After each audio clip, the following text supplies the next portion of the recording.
Meskipun di bulan Desember, aku baru saja pergi ke Menjangan, entah kenapa tempat ini tetap terasa seperti pilihan terbaik. Seolah selalu ada alasan untuk kembali. Airnya, perjalanannya, atau mungkin rasa tenang yang belum sepenuhnya selesai. Dan di bulan Januari ini, aku kembali ke Menjangan. Aku tidak pergi sendiri pastinya. Ada Mas Faisal, Mas Vicky, dan Mas Iwan. 4 orang, satu tujuan. Dan pastinya, cerita yang tidak kalah seru dengan perjalanan sebelumnya.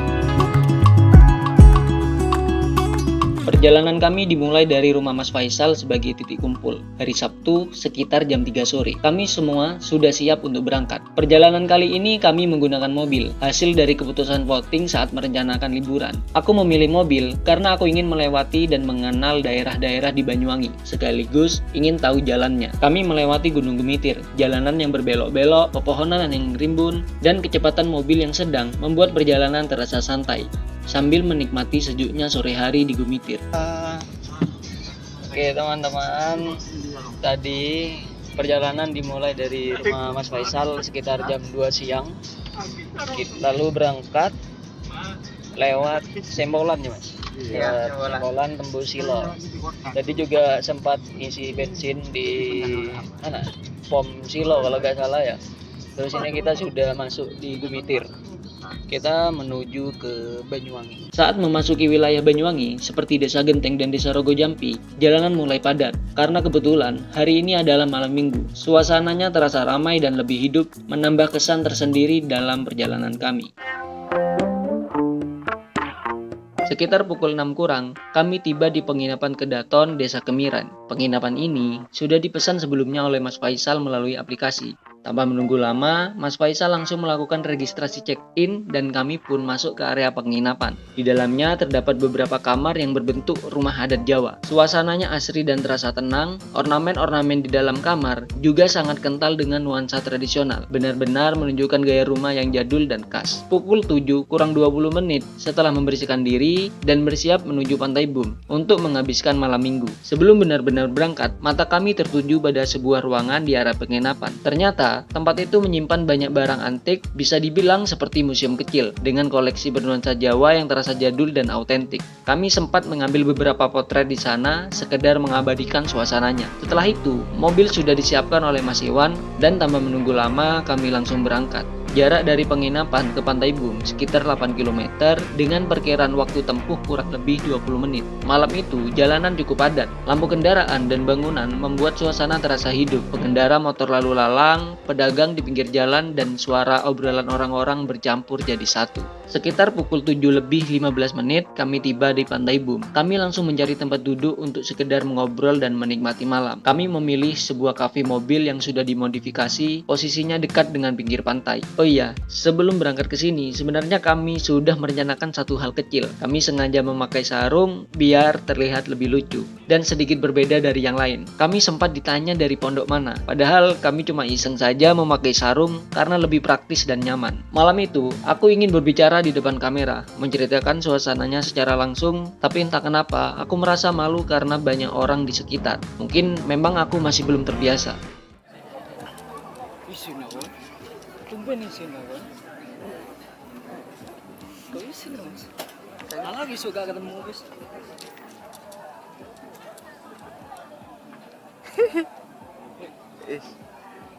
Oke teman-teman, kita sekarang sudah ada di Pantai Bum ya.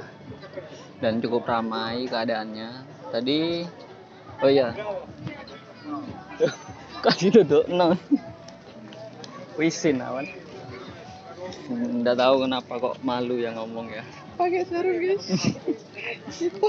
Pukul 9 malam, kami meninggalkan Pantai Bum dan kembali ke penginapan. Kami harus beristirahat cukup karena besok pagi sudah ada rencana snorkeling. Tapi ternyata kami tidak bisa langsung tidur. Sejak tiba di Banyuwangi, kami belum makan sama sekali. Akhirnya kami makan malam bersama di penginapan. Setelah itu, bukannya langsung istirahat, kami justru melanjutkan malam dengan bermain Uno Flip. Suasananya santai, penuh tawa, dan tanpa terasa waktu berjalan cukup cepat.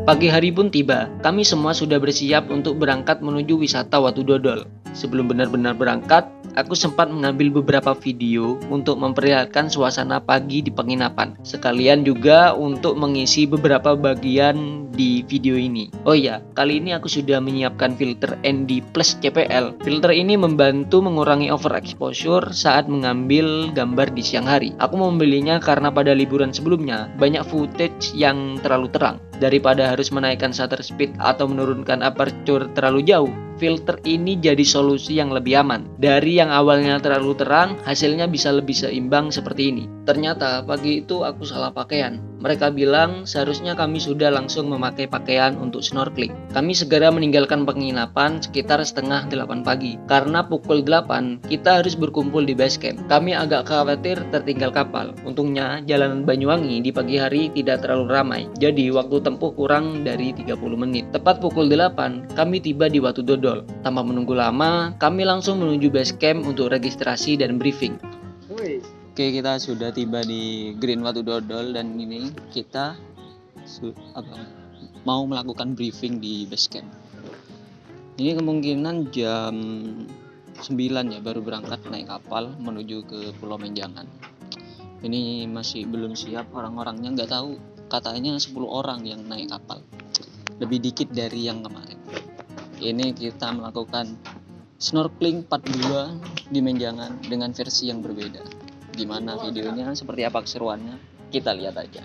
Setelah semuanya selesai, kami naik kapal yang akan membawa kami ke Pulau Menjangan. Tentu saja kami mengenakan pelampung sebagai standar keselamatan. Di kapal itu, kami tidak hanya berempat, total ada sekitar 16 orang termasuk kami, yang pagi itu memiliki tujuan yang sama, yaitu Pulau Menjangan. Perjalanan menuju Pulau Menjangan memakan waktu sekitar 40 menit. Selama di laut, kami melewati beberapa pulau kecil dengan tumbuhan yang rimbun. Sesekali terlihat kapal-kapal lain melintas di perairan yang sama, membuat suasana perjalanan terasa lebih hidup. Entah kenapa, aku banyak mengambil footage di perjalanan ini. Mungkin karena setiap kali ke Menjangan, momen menuju ke sana selalu terasa berbeda. 40 menit di atas laut seperti jadi jeda sebelum benar-benar sampai.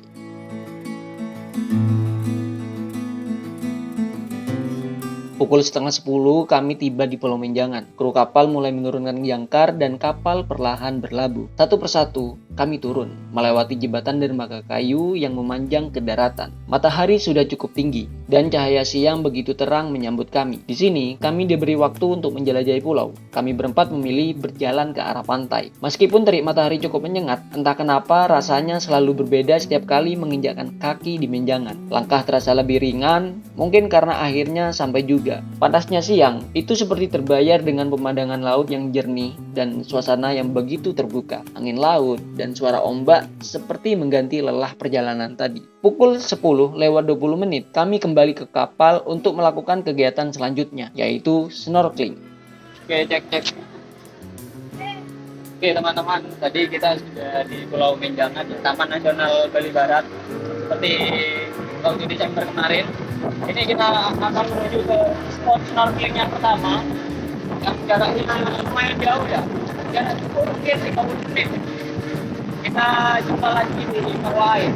Awalnya, aku mengira spot snorkeling berada di tempat yang sama seperti liburan Desember kemarin. Ternyata, kali ini lokasinya tidak jauh dari Pulau Menjangan, hanya beberapa meter dari titik kami berlabuh. Setelah bertanya, aku baru tahu kalau open trip kali ini bersifat umum, berbeda dengan perjalanan sebelumnya yang private. Pantas saja, spotnya berbeda, dan kali ini ada kunjungan ke Pulau Tabuhan.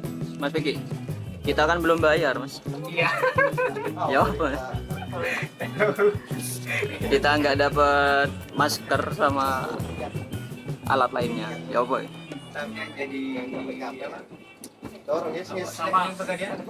Tumbal. Saat kapal berhenti di spot snorkeling dan dikaitkan dengan kapal lain, suasananya mulai terasa lebih ramai. Beberapa orang sudah berdiri di pinggir kapal, bersiap mengenakan peralatan. Kru open trip mulai membagikan peralatan snorkeling seperti kacamata dan mouthpiece. Ada yang mengecek masker, ada yang mencoba mouthpiece, dan ada juga yang terlihat tidak sabar ingin segera turun ke air. Setelah semuanya siap, satu persatu dari kami mulai melompat ke air. Kami pun turun, menyentuh air yang terasa segar, lalu berenang perlahan menuju spot terumbu karang. Seperti biasa, dalam paket open trip ini sudah termasuk dokumentasi underwater berupa foto dan video yang diambil secara bergantian oleh kru. Begitu wajah masuk ke dalam air, suasananya langsung berubah. Dunia di atas terasa jauh. Di digantikan oleh warna biru yang tenang dan jernih. Terumbu karang terlihat beragam bentuk dan warnanya. Ikan-ikan kecil berenang bergerombol, sesekali mendekat lalu menjauh lagi. Kami menikmati momen itu satu persatu, bergantian direkam untuk dokumentasi underwater. Tidak lama kemudian, seekor penyu terlihat berenang perlahan di kejauhan. Gerakannya tenang, seperti tidak terganggu dengan kehadiran kami. Saat kami ingin mengambil gambar lebih dalam, kru Open Trip membantu dengan memberi dorongan perlahan ke dalam air agar bisa menyelam lebih dalam. Dengan bantuan itu, kami bisa turun sedikit lebih dalam untuk mendapatkan angle yang lebih jelas. Rasanya berbeda ketika bisa melihat langsung kehidupan di bawah laut, bukan hanya lewat layar atau cerita orang.